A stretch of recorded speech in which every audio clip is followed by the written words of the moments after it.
Good evening, everybody, and welcome back to another exciting adventure on Mullis's Outside Again today. And this is the crawfish trapping special. We want to show you today how to make one of the best homemade crawfish traps that I know how to make. And I've seen a bunch of these on the internet, made a bunch of different ways. And I think, to me, as far as my opinion, for a homemade quick trap, I mean, it works. You'll see in just a second. And this is honestly, this is not me starting this video.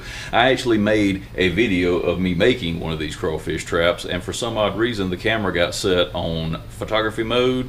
So when I went back to look at both videos, the before and the after, when I actually caught crawfish with this trap, I had the second video come off fine, but the first one, just a picture of my hands, and I ain't got pretty hands. So let's get to it and show y'all what y'all gonna need over here.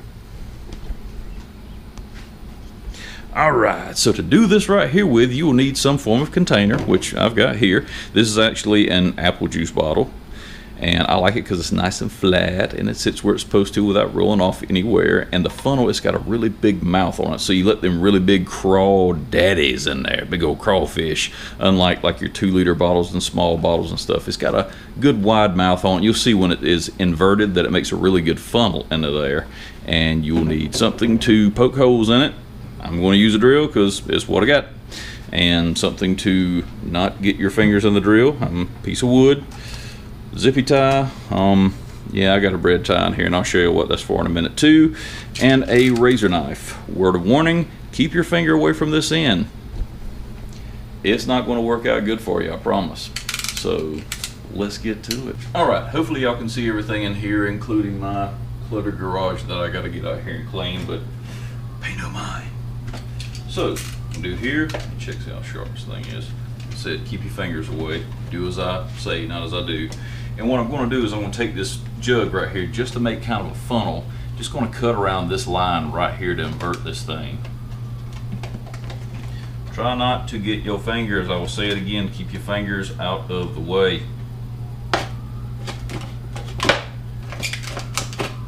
You won't have a bad day if you do. Such a bad day if you do.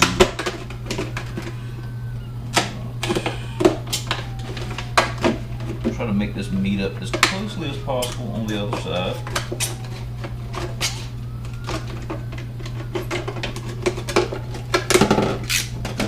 And there. Now you've got your two pieces. You got your funnel and you got your trap. So we do next, we take the funnel, put it inside, and there you have your funnel and your trap. Get you a good view of that right there. As you can see, that's kind of the way we set this right here up. This one works amazing, by the way. I know it looks like crap, but it really works great. So then what we do is we take what I'm going to use. Just pick out whichever side you want to be the bottom, what side you want to be the top. This is the side that I'm going to put as the bottom side. So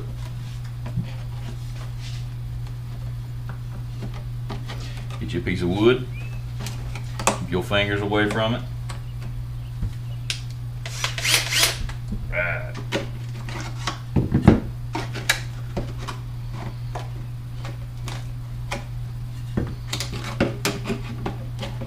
Right about as close to dead center as you can, and poke a hole in that baby.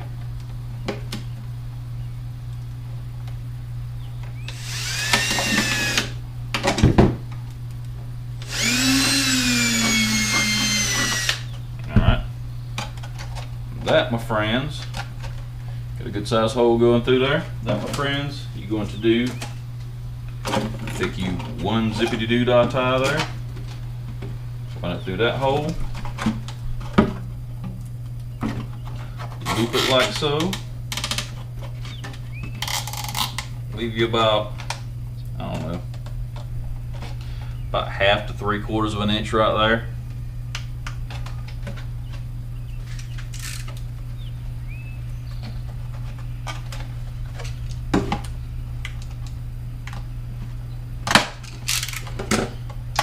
That is something that will be on the bottom that you can hook your cord to pull it in and out of where you're going to do. And also, now you just made you a good pivot point where when you open it, you can open it, dump whatever you need to out of it, and close it back up.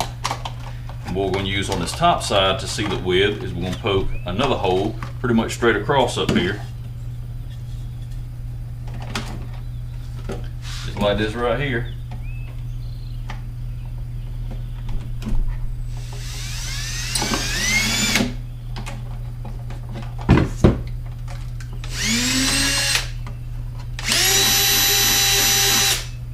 Gotta love that Milwaukee and all that power, baby. All right, now this is where you can take a piece of wire, bread tie, any type of clip, just something to hold it in there. You can probably use a safety pin or something, but I've got a bread tie, it works. So stick that baby in there, come over the top, give it a couple of good twists, and now you pretty much ready, except for taking like this one right here, putting your string on there to set it with and tie it. That way no raccoon or dog or anything like that walks away with your crawfish trap and your crawfish. Tie it down there to you. Zip tie there on the bottom. Use it as your pivot. Take this bad boy.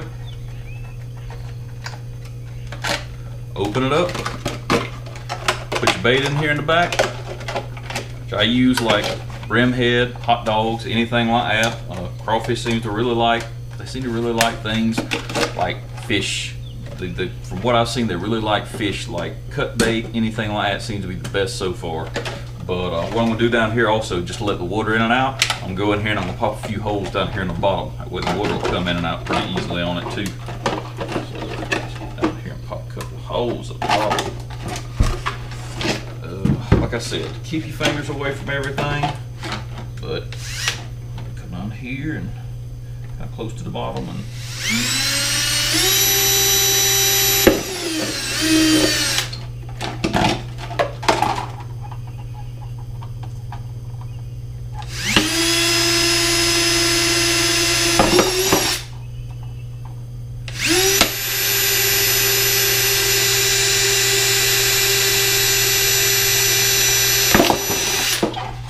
try not to put too much pressure on it so you don't break anything. Just let the drill do its job.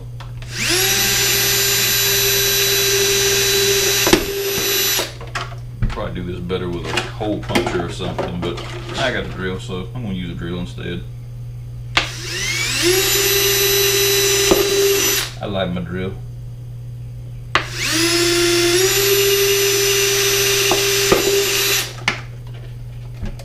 Alright.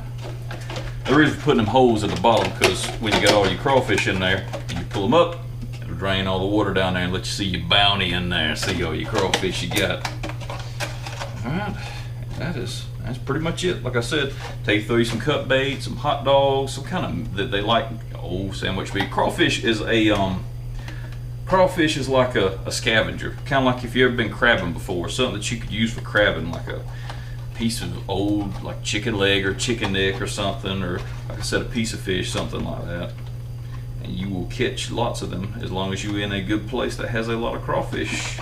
So that is how, to me, it's got a good, nice funnel. They're easy to get in there, and you'll actually catch a bunch of crawfish in this. You'll see in just a second. I'll just link the video of where I took them and put them out. But you take it, put it in a good place that's got some crawfish, leave it for a few hours, maybe even overnight, and see what you get. And that's it. That's how you make a great looking crawfish trap. Thank y'all all so much for coming out, and let's get to the trapping.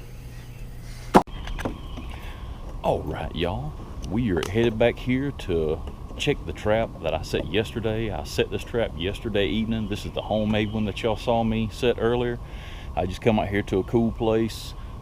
When I walked up to the puddle, there were already crawdads, crawfish, crayfish, mud bugs, whatever you call them. Sorry, I'm watching out because there's lots of alligators and snakes and creatures and things of all sort out here. But we're supposed to go back here and check it out. We're set the trap. Should be a bunch of them in it. Let's go see. Aggravating yellow flies. I hate these things.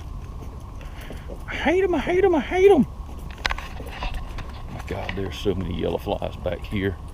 Some people call them deer flies. Some people, we always just call them yellow flies. Some people call them deer flies, but they will bite the mess out of you. And it hurts. And I didn't put on any bug spray like an idiot before I left. So we almost there though. Mission this morning is just to come out, collect what crawfish are in here, watch our feet, and reset the trap back down. There should still be bait in it, so we're just gonna dump these in here for the bait. Here we go. The puddle's already alive with these things. Get on, yellow flies, dadgum. You're eating me alive. All right. And there is our trap right there. Mud bugs is swarming all around it. Oh yeah, we got a trap full of them jokers. Look at it. That joker right there is full. Full. I'll set our protective device over here. Get on, yellow flies. Look at all they just everywhere out in this hole in here. Tons of these jokers. Everywhere you look, there's tons of them. All right, let's get down here in the muck. In the, I guess you could say, the good stuff. See, I had him tethered right there with some fishing line.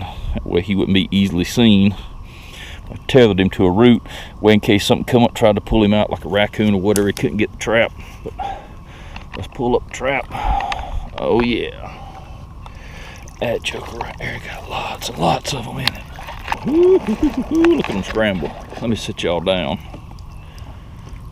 Let them be draining. I'll sit y'all down. Right here. On this here little tripod. Brought one of these, get the mud off my fingers. Mud boots are always an important part of this task.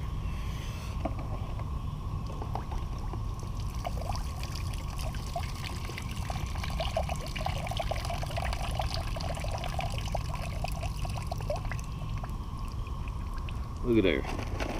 And just this one little old homemade trap.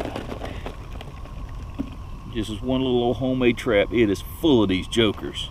Lord. See right here, I went with the bread twist tie because it was the first thing that I found. And it works. So put it in here so we don't lose it. All right. Rag off my fingers so I don't get mud all over my camera. I want to set y'all to the side right here. Alright, that should still be in frame. Look at all them babies right there. Lord, there's a nice one right there. Look at that right there. Perfect size. He's a little old bitty one. We're going to put him back. All the rest of these. That dude right there. Come on, guy. Even trying to get me old freshwater shrimp. Come on. He's trying to put his painters up on me.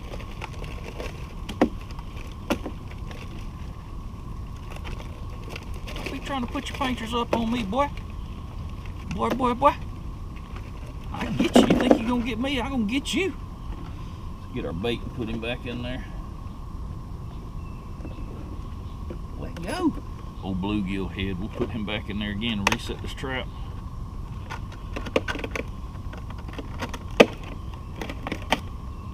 Don't take a whole lot of bait as long as it is substantial bait like that bluegill head, as you can see.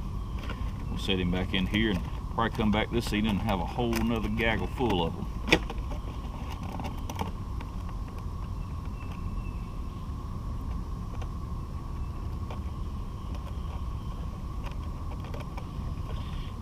Tie through here. A couple good twists that way he don't move. Tighten him up good. Make sure any plumber's cracked. We'll set him right back down here in the same spot basically.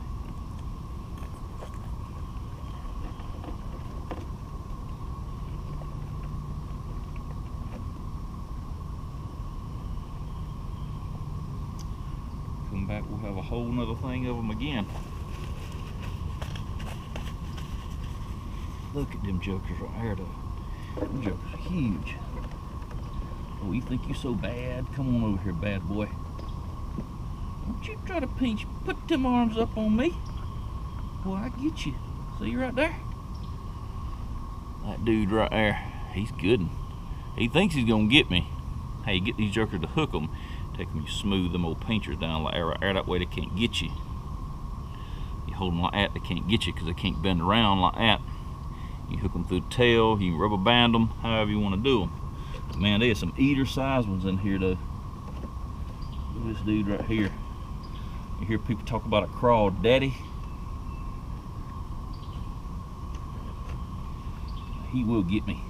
He's a big one. I'm gonna flip it on over so I can show you to the camera there, crawdaddy.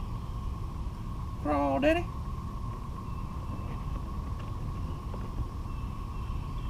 Look at that one right there. Man, that is a crawdaddy if I ever seen one. That joker right there, how big he is. That's an eater sized crawfish right there. But we got a nice mess of them in there. We got 1, 2, 3, 4, 5, 6, 7, 8, 9, 10, 11, 12, 13, 14, 15, 16. Looks like about 18, 20 good crawdaddies in there to go fishing with. Man, the bass absolutely love these things. Bass, catfish, all you predator fish absolutely love these things. We come back here, we catch all kinds of stuff with them. But we have a little something special planned for these. We're gonna take them to the pond and see if we can do a little sight fishing on some bass. So we'll see y'all back when we get ready to use these again. Thank y'all so much for coming out. Mullis is outside again. We'll see you on the next one.